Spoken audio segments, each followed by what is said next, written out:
دوسری بات، بڑی اہم بات پھر دوہرا رہا ہوں کہ نبی پاک صلی اللہ علیہ وسلم یا انبیاء کرام کے بارے میں غلط باتیں کرنا، بے ادبی کی، گستاخی کی، نامناسب باتیں کرنا ایمان والے کا کام، اونچی کہیں، نہیں ہے۔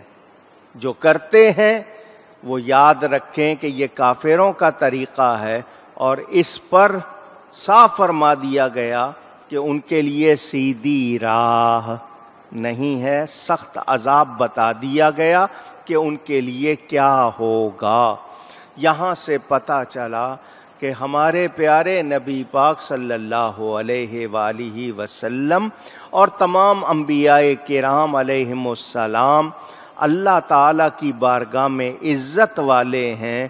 اگر کوئی شخص ان کے لیے عزت کی بات نہیں کر سکتا تو چپ رہے، غلط بات نہ کرے۔ جو غلط بات کرے گا اس کی پکڑ ہوگی، اس کے لیے کوئی گنجائش، رعایت، کوئی اس کے لیے رحمت نہیں، بلکہ سخت عذاب ہے۔ اللہ تعالیٰ ارشاد فرماتا ہے، قُلْ أَذَلِكَ خَيْرٌ أَمْ جَنَّةُ الْخُلْدِ الَّتِي وُعِدَ الْمُتَّقُونَ۔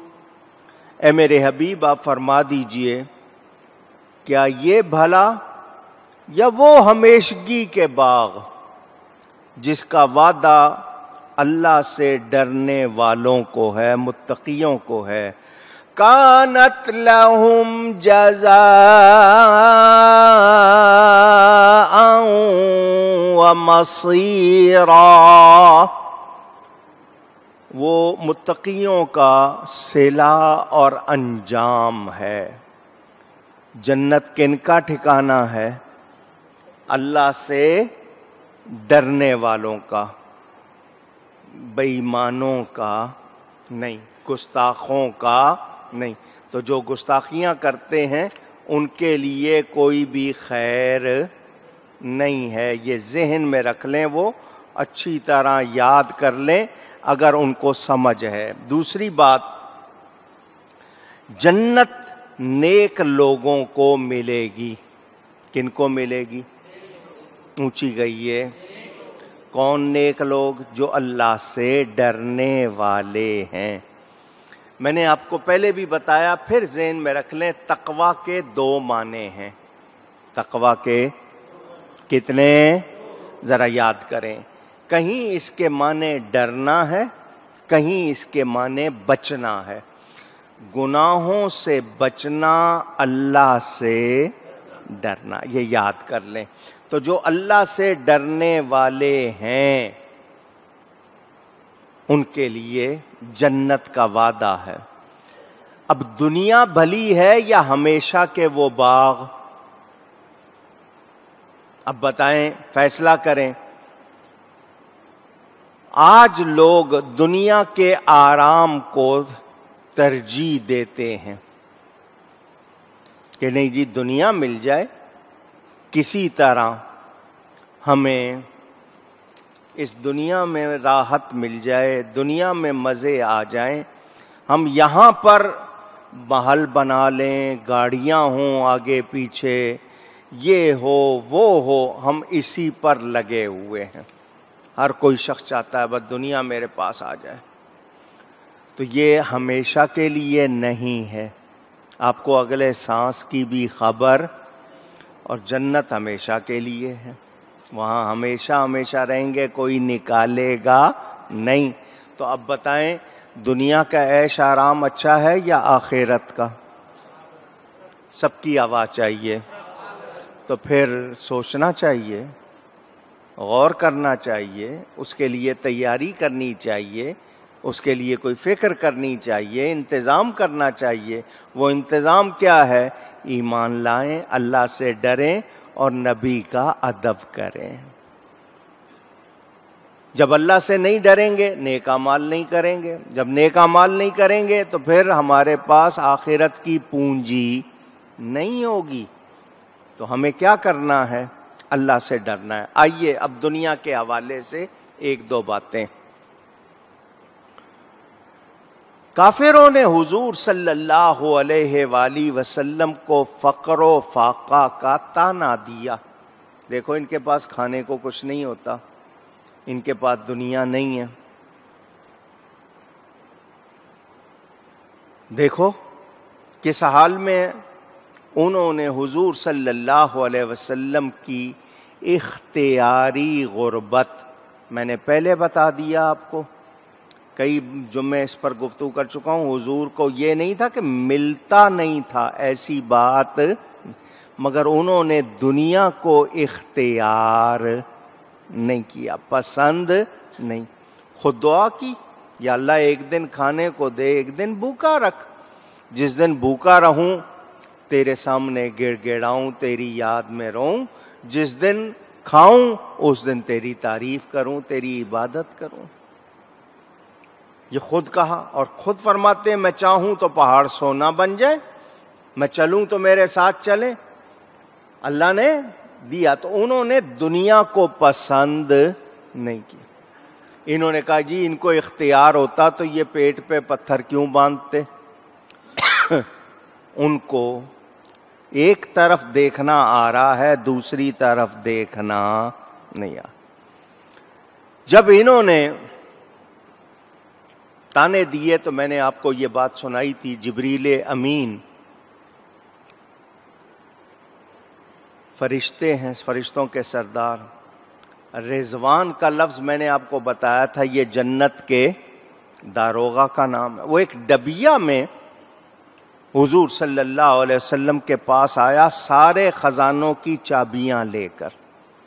ڈبیا تھی, اس میں سارے خزانوں کی چابیاں, کہ اللہ تعالی نے فرمایا ہے ساری دنیا کے خزانوں کی چابیاں یہ آپ کو دی جا رہی ہیں. حضور صلی اللہ علیہ وسلم کے لیے آخرت میں جتنی نعمتوں اور کرامتوں کی جتنی بھی ہیں سلسلے عزتیں, وہ حضور کے لیے, ان میں کوئی کمی نہیں ہوگی. یہ دنیا میں ساری چیزوں کی چابیاں لے لیں. حضور صلی اللہ علیہ وسلم نے اس رضوان کو کیا کہا, جاؤ اللہ سے کہو مجھے ان کی ضرورت, مجھے ان کی ضرورت, میں فقر و فاقہ کو زیادہ پسند کرتا ہوں, بھوکے رہنے کو زیادہ پسند کرتا ہوں. کیوں کہ اس طرح میں اللہ کا صابر اور شاکر بندہ بنوں گا.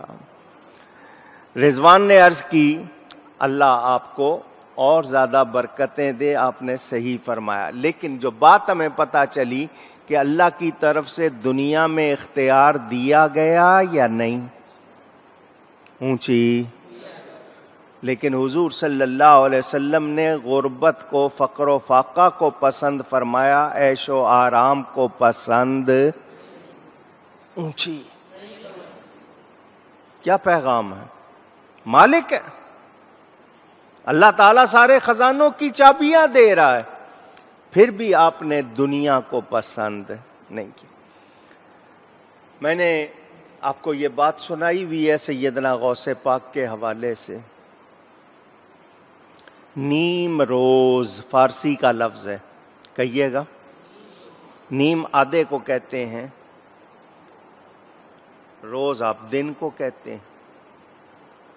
کوئی راجا تھا, بادشاہ تھا, آدھا دن چلتے رہو تو اس کی حکومت کا سلسلہ ختم نہیں ہوتا تھا. یعنی آدھا دن آپ چلتے رہیں چلتے رہیں چلتے رہیں, اتنی بڑی اس کی سلطنت تھی. اس نے سیدنا غوث پاک رضی اللہ تعالی عنہ سے کہا میرے پاس آئیں, میں آپ کو آدھے دن کی سلطنت دے دوں گا. آدھے دن کی کیا دے دوں گا, سلطنت, جتنا اس میں ہے سب کچھ آپ کا ہوگا. غوث پاک نے کیا جواب دیا تھا, اس نے نیم روز کی بات کی تھی نا. آپ نے فرمایا تو آدھے دن کی بات کر رہا ہے, مجھے جب سے آدھی رات کو جاگنے کی توفیق ملی ہے اس دنیا کی میرے سامنے حیثیت کوئی نہیں ہے. میں جب آدھی اللہ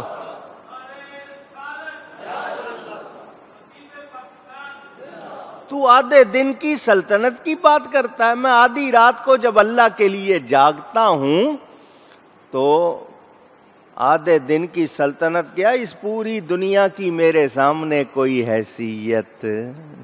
مجھے اس جاگنے میں جو مزہ ملتا ہے وہ تجھے آدھے دن کی بادشاہی کیا پوری دنیا کی بادشاہی میں نظر نہیں آئے گا. یہ حضور صلی اللہ علیہ وسلم کے غلاموں کا، بچوں کا حال. آقا نے دنیا کو پسند نہیں کی. میرے دوستوں اور بزرگوں، میں نے پہلے کہا کوئی بھی یہ نہ سمجھے کہ حضور صلی اللہ علیہ وسلم کو ملتا نہیں تھا، ایسی کوئی بات نہیں. اوپر نیچے، علوی اور سفلی، اونچے یعنی آسمانوں کے، سفلی زمین کے تمام خزانے حضور صلی اللہ علیہ وسلم کے سامنے کر دیے گئے. میں نے ابھی بتایا فرشتہ خود چابیاں لے کر آیا لیکن حضور صلی اللہ علیہ وسلم نے ان کو دیکھا نہیں. حضرت عائشہ صدیقہ رضی اللہ تعالی عنہا نے ایک مرتبہ عرض کی، یا رسول اللہ صلی اللہ علیہ وسلم، آپ اپنے رب تعالی سے دنیا میں کچھ آسانی مانگ لیں، خوشحالی مانگ لیں. آپ اکثر فاقہ کرتے ہیں، پتھر بھی باندھ لیتے ہیں، تو مجھے آپ کا یہ اس حال میں ہونا رلا دیتا ہے. تو حضور صلی اللہ علیہ وسلم نے آگے سے کیا جواب دیا تھا؟ مجھے اس ذات کی قسم جس کے قبضہ قدرت میں میری جان ہے، اگر میں اپنے رب سے کہوں کہ پہاڑوں کو سونا بنا دے، میرے ساتھ کر دے، تو وہ کر دے گا. لیکن میں نے اس سے دنیا میں بھوکا رہنا مانگا ہے، فقر و فاقہ مانگا ہے. اے عائشہ، یہ دنیا محمد اور آل محمد کے لائق نہیں. اب یہاں ایک اور بات پتہ چل گئی کہ یہ دنیا تو بہت ہی معمولی سی چیز ہے. جب رب نے ہمارے لیے وہ بہترین انتظامات کیے ہیں جو کسی اور کے لیے نہیں ہے، تو پھر یہ چھوٹی چیزیں کیوں پسند کریں؟ جب ہمارے لیے اعلیٰ انعامات ہیں ان کے ہوتے ہوئے ہم ان کو کیوں پسند کریں؟ نبی کریم صلی اللہ علیہ وسلم کے بارے میں یقین رکھیں، کوئی یہ نہ سمجھے کہ ان کو ملتا نہیں تھا، ایسی کوئی بات اونچی. تمام انبیاء کرام اللہ کی عطا سے سب کچھ جانتے تھے.